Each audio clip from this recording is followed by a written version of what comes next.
Mas vamos, bom. Vamos.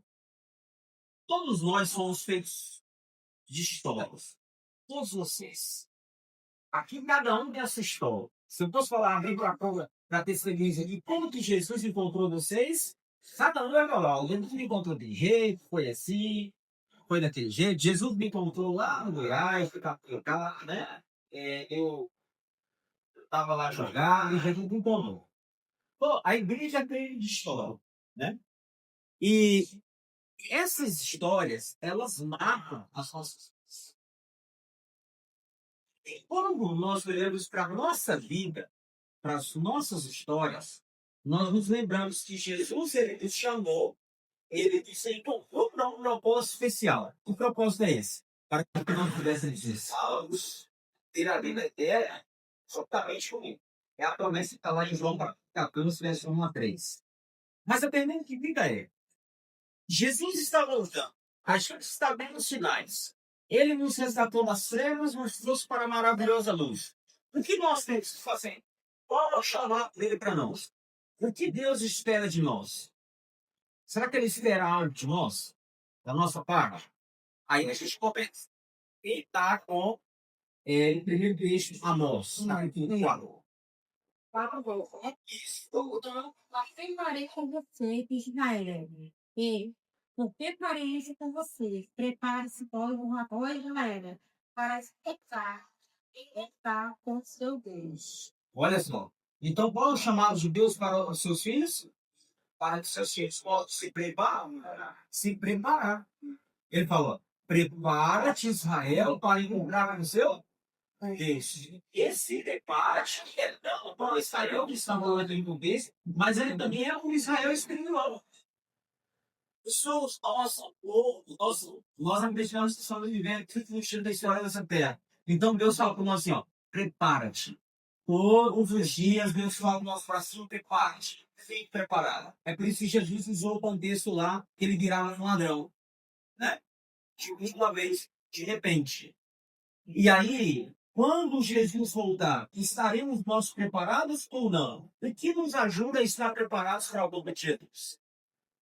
Sabe o que pode nos ajudar a estar preparados para a volta de Jesus? Aí o texto não é uma resposta. Que é um texto que às vezes você fala assim, pastor, mas como assim? Por que esse texto? Mas eu vou explicar ele para vocês. Então, 7, Isso. 7, 2 e 3. isso. 7 a 12, lá. Melhor é ir à casa onde há tudo do que ir à casa onde há banquete, pois naquele se vê o fim de todas as pessoas e que os vivos o tomem em consideração. Melhor é a mágoa do que o riso, que com tristeza conosco se melhora o coração. O coração dos sábios está na casa do luto, mas o dos insensatos na casa da alegria. Então, quando nós estamos nos preparando, ou vamos preparados para a volta de Jesus, porque Deus tem um chamado para nós, qual foi o chamado dele? Prepare-te, ó Israel, para ter um encontro com o meu Deus. Aí ele te chama para se preparar. O texto de Eclesiastes, se alguém fizer essa pergunta para você, não vai responder. Sabedoria na Bíblia é conhecer ao Senhor, é conhecer a Deus. É o que Salomão está dizendo aí. Aí Salomão está falando assim, ó. É melhor ir numa casa de lucro que é dessa. E aí você cresce no conhecimento de quem? De Deus. Você cresce em sabedoria. E como que nós conhecemos a Deus? Quando nós nos relacionamos com Ele, nos relacionamos com Ele. É por isso que a gente tem que orar. É por isso que a gente tem que ler a Bíblia. Estudar a lição da escola sabatina. É por isso que nós estamos fazendo um grupo matinal, individualmente, familiar. É por isso que a gente tem que participar da missão. Para quê? Para que a gente possa crescer no conhecimento de Deus. Porque conhecer a Deus é exigir sabedoria. E quando eu me torno uma pessoa sábia, quando eu conheço a Deus, eu estou me preparando para ter um encontro. Então, o que que Deus está falando assim? Prepara, chora Israel, para ter um encontro com o teu Deus. Deus falou, conte os olhos para conheça, se relaciona comigo, esteja comigo, que eu vou te ajudar também nesse preparo espiritual para você ter encontro, para você ter encontro comigo. Agora vamos lá para Efésios. Olha esse texto, próximo texto aí, de Efésios. Efésios capítulo 3, verso 20. Ora, aquele que é poderoso para fazer infinitamente mais você, nós pensamos, conforme o seu poder, houver Ok. Aí agora envolve o nosso preparo. Aí a gente pensa assim, mas pastor, é difícil algumas coisas. Algumas coisas é difícil. Deus pede algumas coisas que, ao olhar o plano, às vezes parece ser muito difícil. E às vezes parece ser impossível para o nosso preparo. Parece que eu não dou conta, parece que eu não avanço, parece que eu não consigo avançar. Aí é onde entra a promessa divina. Qual é a promessa de Deus? Ora, aquele que é poderoso para fazer o quê? Infinitamente mais tudo aquilo que pedimos ou pensamos. Ou seja, Deus ele está nos ajudando, nos auxiliando em todo o processo da nossa caminhada cristã. Então, quando ele fala assim, ó, prepara-te para ter encontro comigo, para te encontrar com teu Deus, nós temos que nos preparar espiritualmente, nós temos que conhecer o Senhor, nos encher de sabedoria, que é conhecer o Senhor, e ele vai nos auxiliar, e para nós é impossível. Então, quando a gente olha para uma coisa e vê que é impossível, e fala assim, eu não vou conseguir sim. Será que eu vou dar tanto? Eu não consigo alcançar. Aí Deus fala, e eu sou poderoso para fazer infinitamente mais de tudo aquilo que você pede ou possa pensar. Então, Deus age além do impossível. É quando nós nos encontramos assim e não conseguimos. Aí ele ensina e opera o seu poder em nós. Agora vamos lá para Tiago. lá em Tiago, capítulo 1, né, verso 2 ao 4. Verso 2 ao 4. É. Aí lá tá o texto assim, né, o título. Acerca de provas e tentações. Aí no 2 fala assim, meus irmãos, tem de grande gozo enquanto caís de várias tentações, sabendo que a prova da vossa fé produz a paciência. Tenha, porém, a paciência a sua obra perfeita, para que sejais perfeito e completo, sem faltar em alguma coisa. Ok. Dentro do nosso preparo espiritual para podermos encontrar o Senhor, vou chamar ele lá em Amós, capítulo 4, verso 12. Deus está falando assim, ó, dentro dessa trajetória, nessa caminhada cristã que você tem, nessa busca que eu conheci dele, você pode passar por provações. Só que às vezes nós passamos por provações e nos sentimos o quê? Tristes, cabisbaixos. Nós não queríamos passar por isso. Só que aí a Bíblia vem ao contrário e fala assim, olha, tente bom ânimo quando vocês passarem por provações, porque ela vai ajudar a fortalecer a vossa fé. Então a provação no crescimento espiritual, ela vem para nos fortalecer, para que nós possamos permanecer firmes e ter um encontro com o Senhor. Agora vem o verso 12. Esse mesmo texto. Verso 12. Capítulo 1, verso 12. Olha o que Tiago vai acrescentar. Bem-aventurado o varão que sofre a tentação, porque quando for provado, receberá a coroa da vida, a qual o Senhor tem prometido aos Qual é o resultado da perseverança? Quando eu me preparo espiritualmente e eu persevero, mesmo em meio às provações, a coroa da vida eterna. É o resultado daqueles que suportam com perseverança as provações. E esses que se preparam espiritualmente para ter um encontro com Jesus. Agora vamos lá para Ezequiel.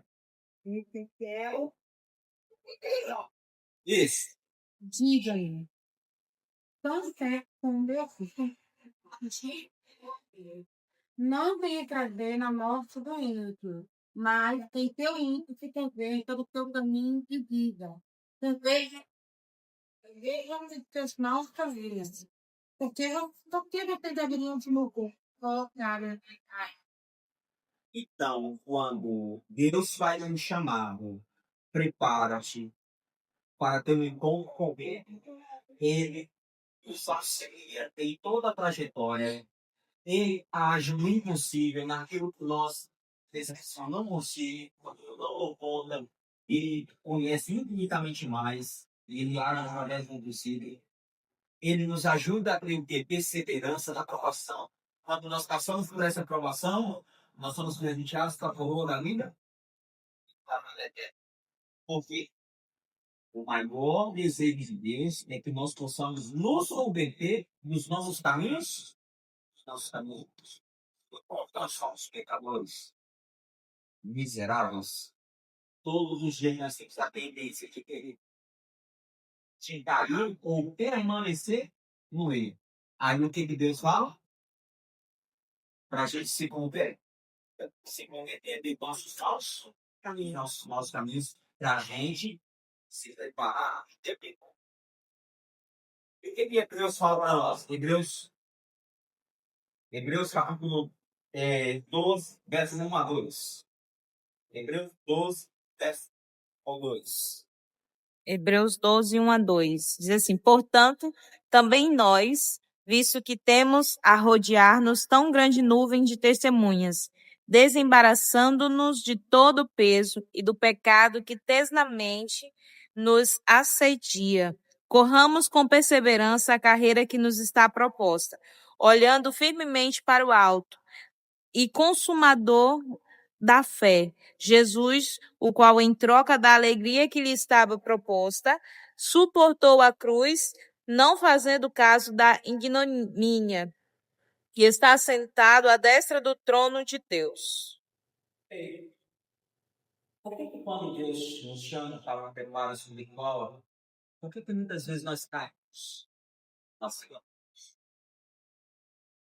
dá para pensar nisso? O texto é um grande.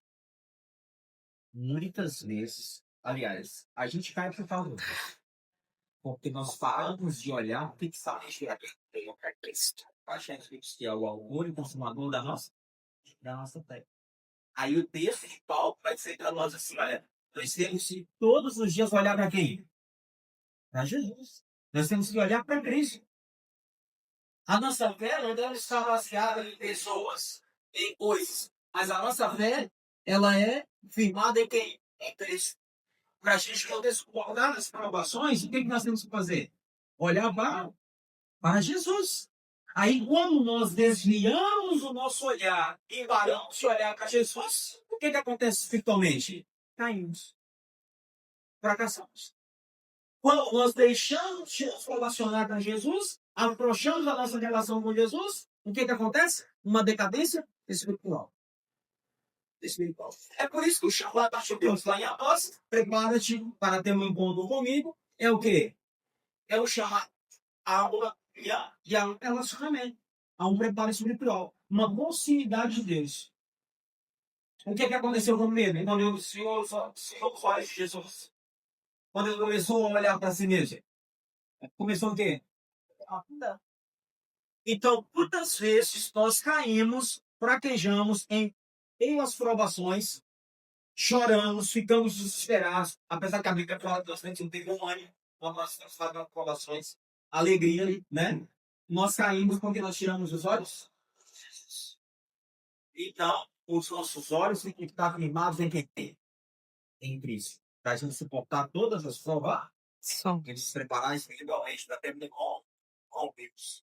O último texto que eu queria ler com vocês se encontra lá em Apocalipse.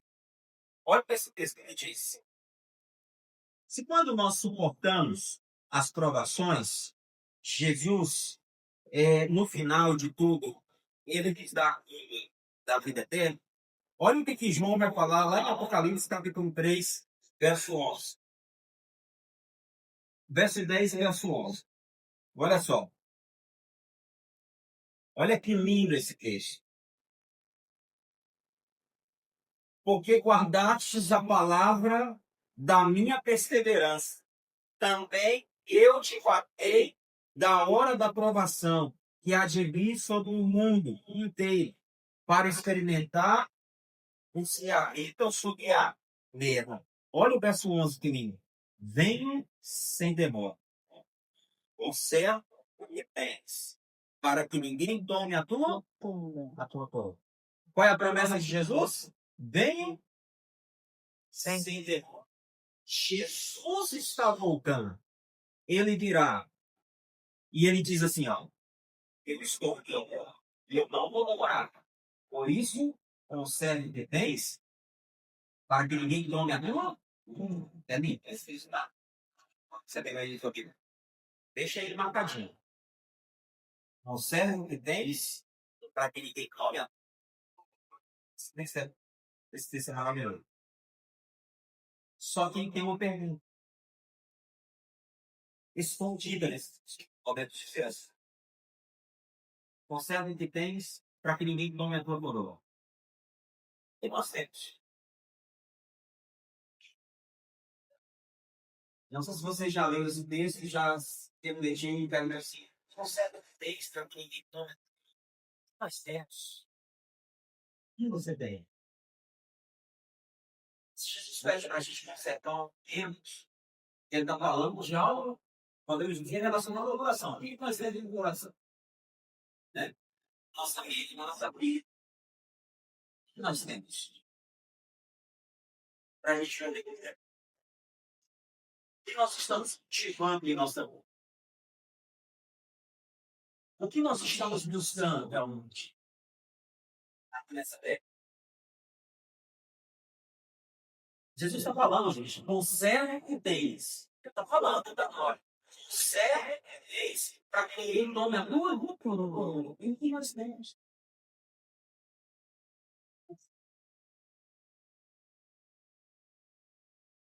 É aí onde a gente olha e chega assim, tal, nós precisamos qual o Senhor da presença no nosso coração. Porque às vezes nós buscamos coisas que não nos aproximam de Deus. Às vezes nós tomamos decisões que não são as decisões de Deus. Às vezes nós precisamos fazer as nossas próprias verdades e não fazer a vontade do Senhor. Então o que temos? Tem passos. Se eu, como cristão, tenho que me preparar espiritualmente para a glória de Jesus, não vamos estar sendo esse preparo. Esse preparo espiritual vai dizer o que eu tenho dentro do meu coração. Então, se eu tenho um bom relacionamento com Jesus, se vontade dele, se eu clamo pela presença do Espírito Santo em minha vida, aí sim a praça da vida ela vai sentir. Conserve o que tens, para que ninguém tome todo. Mas a reflexiva que nós vamos sair nessa noite é: o que nós temos? O que você tem dentro do seu coração? Você tem dentro do seu. Será que alguma coisa precisa mudar? Certo? Precisamos fazer uma mudança, fazer uma reforma em algum aspecto da nossa vida. A gente realmente está preparado espiritualmente para ter um encontro com Jesus, mas também enfrentar as situações que poderão vir sobre nós. E não cairmos em tentação. Nós temos esse coração. Tomara que a nossa resposta seja até esse castigo de Deus em nossos corações. O que eu tenho é tudo de acordo com a vontade de Deus. Eu não consigo fazer aquilo que é a vontade de Deus em minha vida, em minha família. Que Jesus nos ajude a nos preparar espiritualmente para ter um encontro com Ele, que nós possamos cultivar a presença de Deus. Para que quando Ele repetir a frase, a gente lê lá de novo e diz assim: conserve o que tens, para que ninguém tome a tua coroa. possamos falar, Senhor, estou consertado, porque eu estou andando aqui de acordo com a posição que comprou na parte. Amém. E Jesus, Deus possa levantar nossas vidas. E que quando Ele voltar, nós possamos todos ter um encontro pessoal com Ele. Graças a Deus. Amém. Cara, até nós vamos gerar um Obrigado, Senhor, porque a tua palavra é viva e ela vai nos chamando para nós. Desde o primeiro versículo, chamou para ter um encontro com o Senhor. E para esse encontro acontecer, nós temos que nos preparar espiritualmente para isso. O último texto da Bíblia falou para a gente conservar o que temos. Só que o que nós realmente temos, Senhor? Cada um aqui pode responder você. Nós precisamos, Senhor, da presença do Espírito Santo. Nós precisamos caminhar sobre os teus preceitos. Nós precisamos, Senhor, caminhar aqui nessa terra conforme a tua vontade. Nosso coração, Deus, ele deve estar cheio de ti. Nosso coração está cheio de ti pela tua presença. Porque o Senhor mandou a gente observar o Deus. E o melhor que nós podemos ter é a tua presença em nossa vida. Fazer a nossa cidade, nós possamos fazer a tua santa e bondosa vontade. Abençoe a cada irmão presente. Abençoe essa semana que está se iniciando. Nós não temos conhecimento dela, mas sim tem. E quando nós formos atravessar, seja qualquer provação, nós possamos olhar acima de tudo e enxergar o Deus que ele pode. E que os nossos olhos também estejam no nosso Senhor Jesus. Fica conosco, que perdoa os nossos pecados, nos separa para a vida eterna. Nós voltamos em nome de Jesus. Amém. Amém.